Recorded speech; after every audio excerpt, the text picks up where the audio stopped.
வணக்கம், நான் உங்கள் விஜயஸ்ரீ, ஆயுர்வேத டாக்டர். இன்றைக்கி நம்ம எதை பற்றி பேச போகிறோம்னா கட் இஷ்யூ. கட் இஷ்யூனா என்ன சொல்லுவாங்க?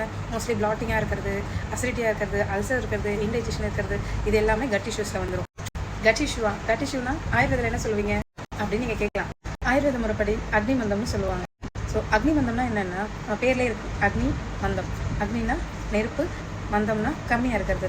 ஆனால் இங்கே நெருப்பு கம்மியாக இருக்கிறது இல்லைங்க, நம்ம ஸ்டொமக்கில் டைஜஸ்டிவ் என்சைம் வந்து கம்மியாக இருக்கிறது.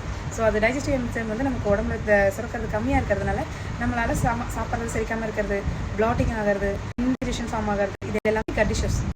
அக்னி மந்தம் என்னன்னு சொல்லியாச்சு. அக்னி மந்தம் காரணம் என்ன? நம்மளோட ஃபுட் டைமிங் தான். ஃபுட் டைமிங் அண்ட் ஸ்ட்ரெஸ் அதிகமாக இருக்கிறதுனால நமக்கு டைஜஷன் இம்ப்ராப்பர் ஆகும். அதே மாதிரி நம்ம டைமுக்கு சாப்பிடாம டைம் ஸ்கிப் பண்ணி லேட்டாக சாப்பிட்றது நம்மளோட ஃபுட் டைஜஷன் ரொம்ப ஸ்லோவாக. அக்னி மந்தம் எப்படி கண்ட்ரோல் பண்ணுறது? நீங்கள் கண்ட்ரோல் பண்ண வேண்டியது உங்களோட ஃபுட் டைமிங் கரெக்டாக இருந்து, குவான்டிட்டி கரெக்டாக இருந்து சாப்பிட்டிங்கன்னா கண்டிப்பாக அக்னி மந்தம் வராது. வந்தால் என்ன பண்ணுறதுன்னு கேட்குறீங்களா? அடுத்த வீடியோவில் போட செக் பண்ணிக்கோங்க.